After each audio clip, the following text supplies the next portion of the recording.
অতিরিক্ত মূল্য দিয়ে তার কাছে নিজেকে সস্তা করে ফেলো না। নিজের মূল্যটা ধরে রাখার জন্য হলেও কখনো কখনো কঠোর হওয়া খুব দরকার, কারণ সবাই অতিরিক্ত মূল্য পাওয়ার মর্যাদা বোঝে না।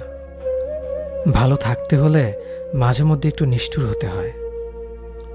যে তোমার বিশ্বাস ভেঙেছে তাকে তুমি ধন্যবাদ দাও, কারণ সে তোমার চোখে আঙুল দিয়ে দেখিয়ে দিয়েছে সবাই বিশ্বাসের যোগ্য না।